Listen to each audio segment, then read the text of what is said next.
What's going on, guys? My name is Monotooi, coach of the Tampa Bay Luxrays, and today I'm going to be bringing you guys our Week 5 team builder for the PPL Division 2. If you guys don't know what the PPL is, or PPL Division 2, please check out the description below. There will be links to the PPL Twitter, as well as the YouTube, as well as the rest of the coaches in Division 2, including our opponent, Evelyn, coach of the Herdier Bremen.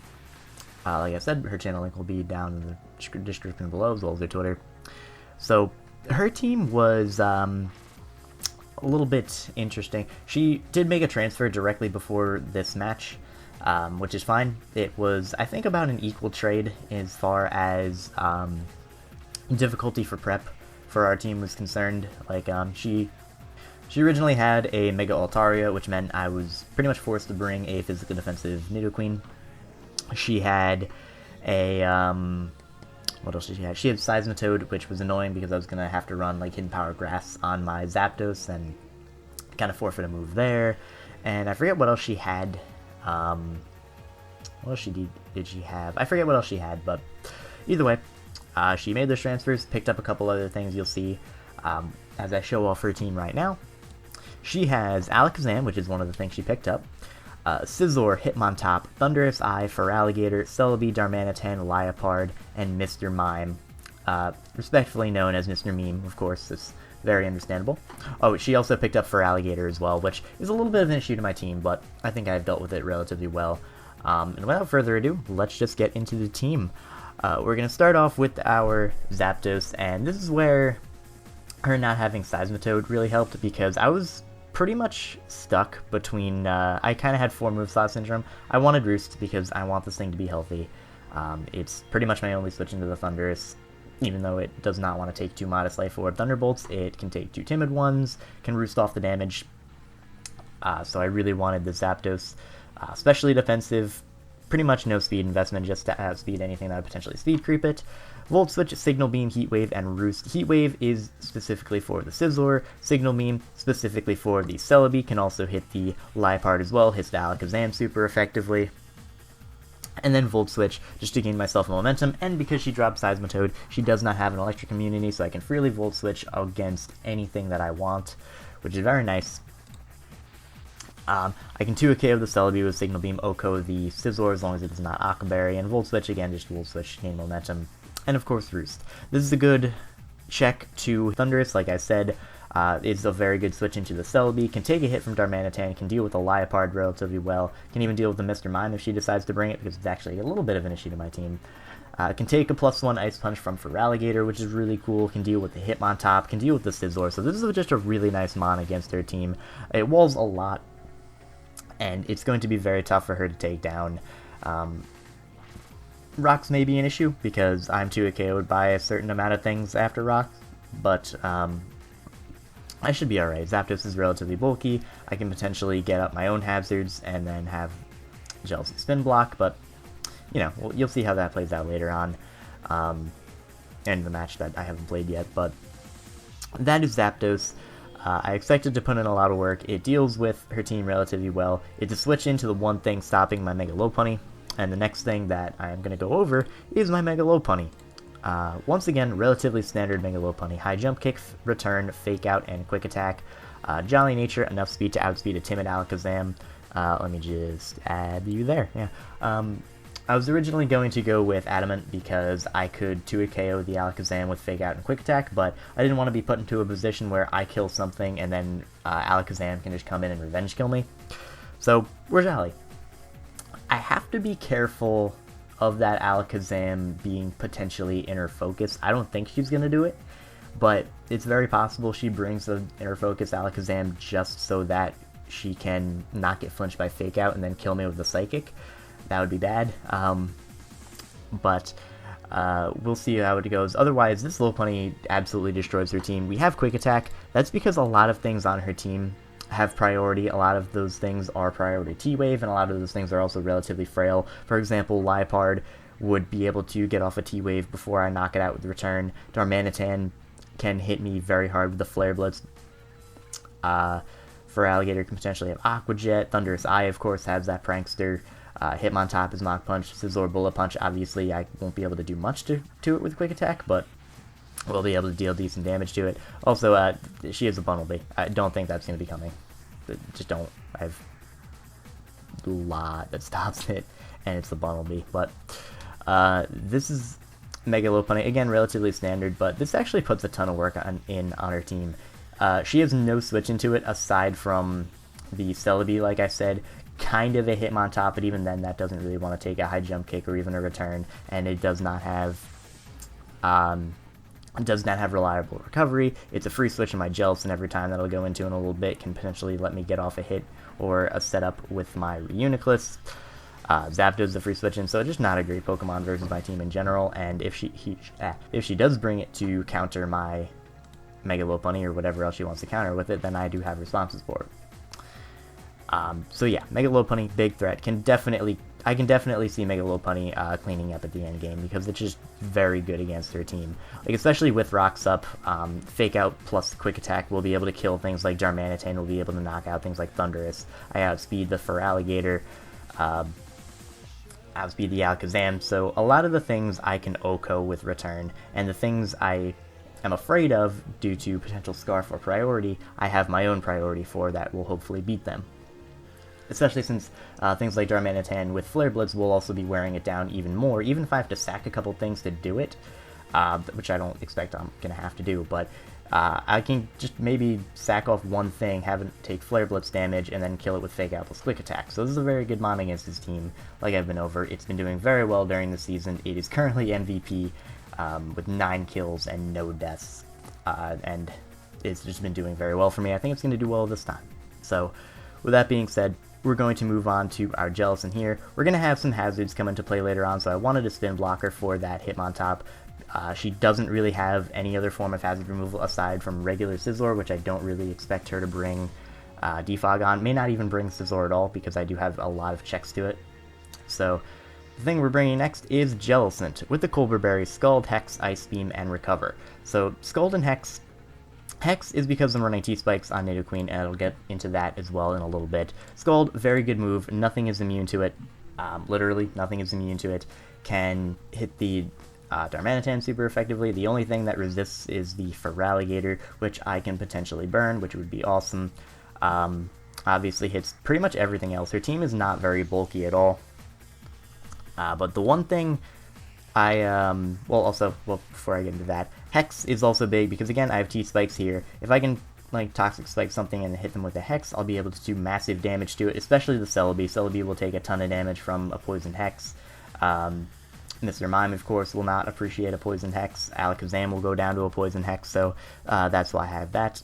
And then we have Ice Beam. So I was thinking, I didn't need any other move on this Jellicent. Like, I was debating whether I wanted Taunt, but there's not really much I can do with that. Like, I can maybe taunt a Feraligatr after it set up a Dragon Dance, but not really much I can do with it. I thought about Energy Ball for the Feraligatr because it worked kind of nicely. Was thinking about HP Fire just to clean knock out the Scizor. I decided to go with Ice Beam just because I determined Thundurus was a little bit bigger of a threat. If it brings like Monotooi, like 4 attacks, it can hit my entire team super effectively and hit my entire team very hard. So I was like, you know what, she may try and get an offensive switch into the Thundurus. Let's maybe pack on Ice Beam, do a little bit of extra damage to her, maybe knock it out after Stealth Rocks, put in range of Fake Out. So I went with Ice Beam. I didn't really need any other coverage, so I just went with Ice Beam. And then, of course, my last move, Recover, just to keep myself healthy.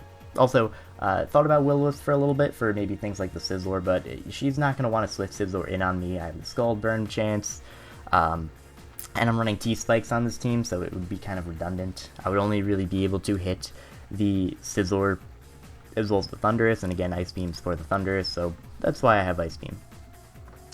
Also, item is Colbur Berry. Just a good... I don't need the Leftovers recovery. I'm not too KO'd by Darmanitan after Stealth Rocks unless it's Life Orb or Banded.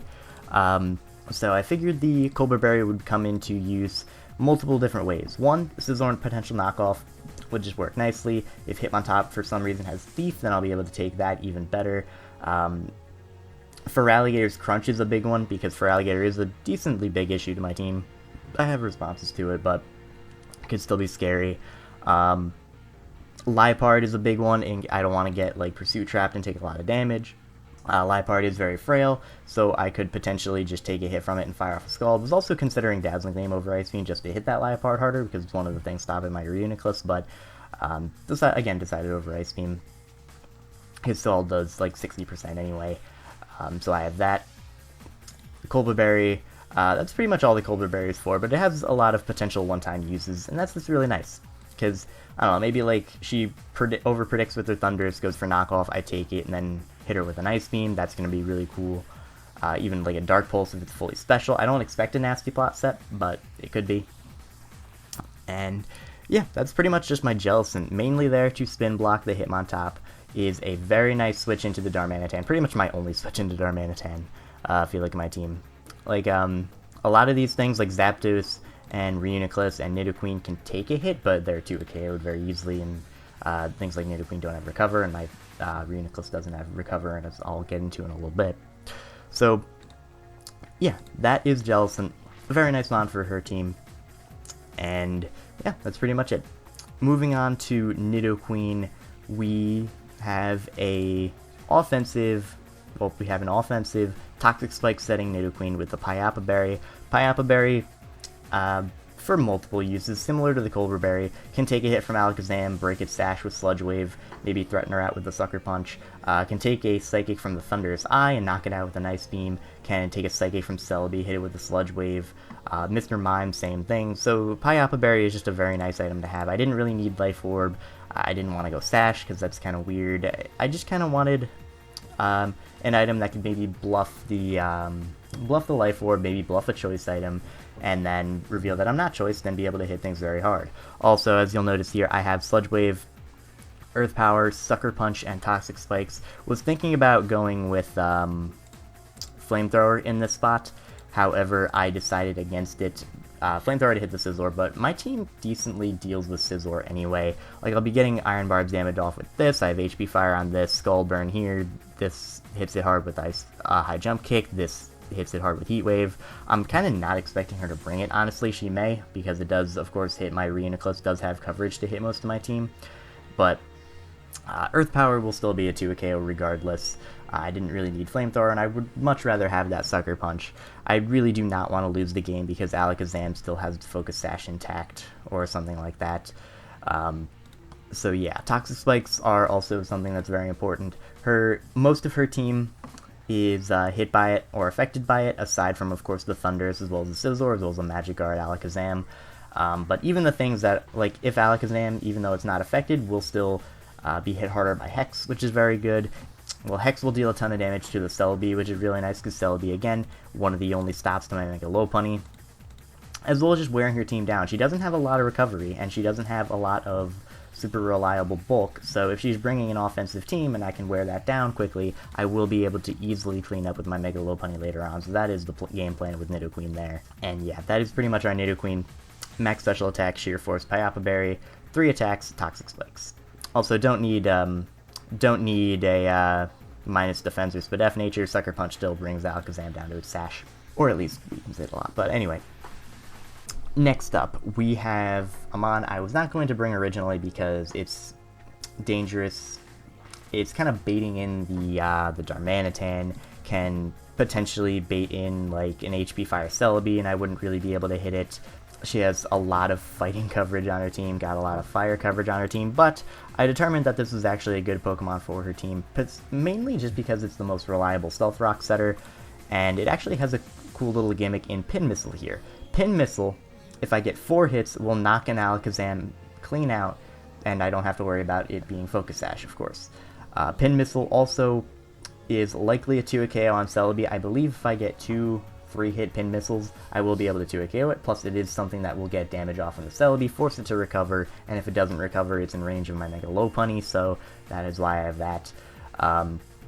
Running the Chople Berry, again, she has a lot of fighting coverage on her team. Focus Blast, Alakazam, Superpower, Scizor, Close Combat, Hitmontop, Focus Blast, Thunderous, Superpower, Low Kick for Alligator.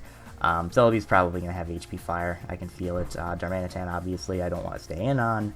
And yeah, that's pretty much it. I think Mr. Mime may get Focus Blast as well. But again, she's got a lot of fighting coverage.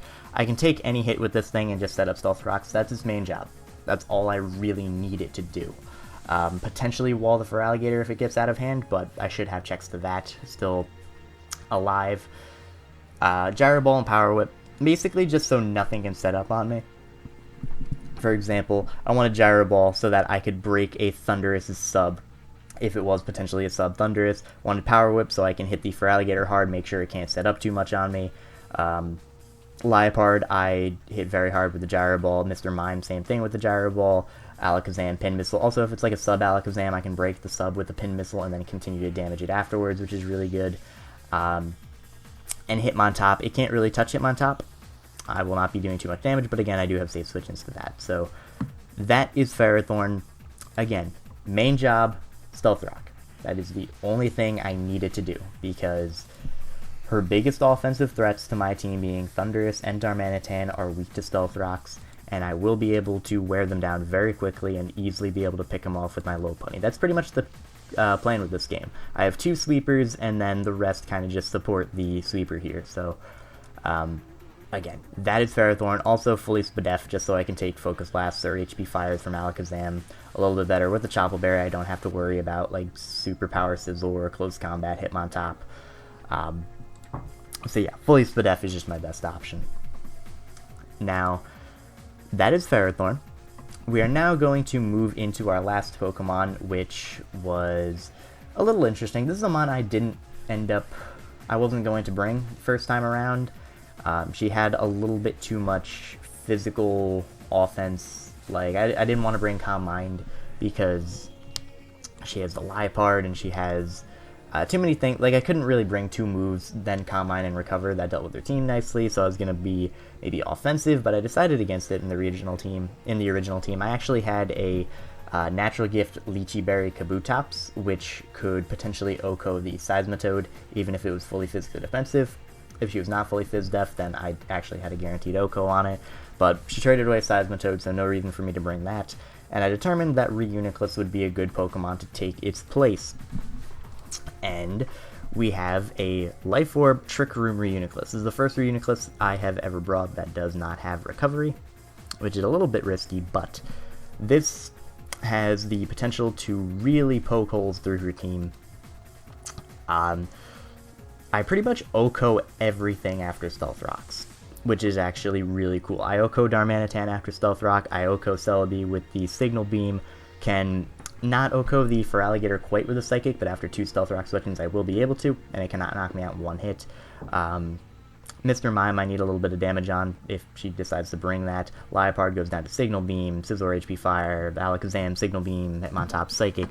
So, under Trick Room, I'm almost guaranteed like 3 kills, which is awesome, because just getting rid of Mons is good, I guess.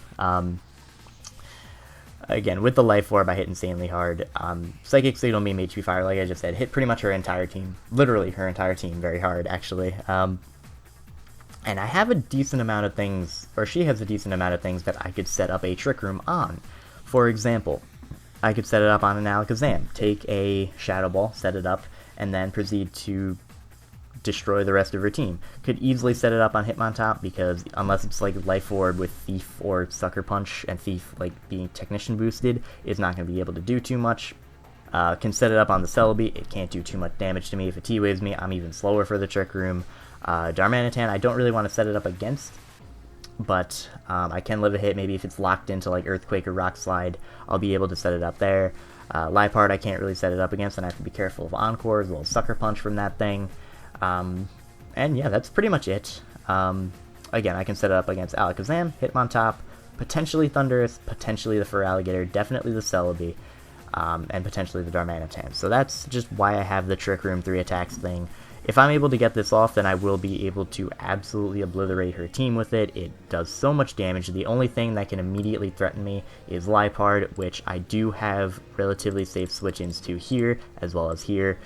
And again, the Liepard switch-in gives me very good switches in return from me, because this thing, Volt switches out, gains some momentum, this thing sets up Toxic Spikes, hits something really hard, or this thing sets up Stealth Rocks. So I am fine with Liepard coming in. Unless it has Pursuit, will not be able to hit my Reuniclus if I hard switch out, of course, though Pursuit would be a little bit annoying, but it is what it is. Rhea Nicholas is just a very good Mon versus her team. And that is our team, pretty much. I'm pretty confident in this match. I gotta be careful of her setup sweepers. She somewhat recently swept Chaos 6-0, I believe 6-0, like 5-0 or something, with Nasty Plot Thunderous. And Feraligatr is actually a very scary physical setup sweeper. Sizzler is a scary setup sweeper, so I gotta be careful of that setup. Particularly the Thunderous as well as the Feraligatr. Like, if she gets up a Nasty Plot, I can deal with it with Fake Out Low Punny, but if I don't have rocks up, I may have to, like, Fake Out, stack something, come back in, Fake Out, Quick Attack, kill it. Those Zapdos can live a Timid Life Orb, +2 Thunderbolt, so that's good as well. That will also weaken my Zapdos a lot, which is an issue, so I gotta be careful of her setup. I gotta make sure I put her in a position where she either can't set up, or she has to set up prematurely in order to have a chance to win. Either of which I'm fine with, because, again, just stopping that setup. So, thank you guys very much for watching. Hope you're looking forward to the match. Like I said, check out Evelyn in the description below, check out the PPL channel on the Twitter, and I'll see you in the battle.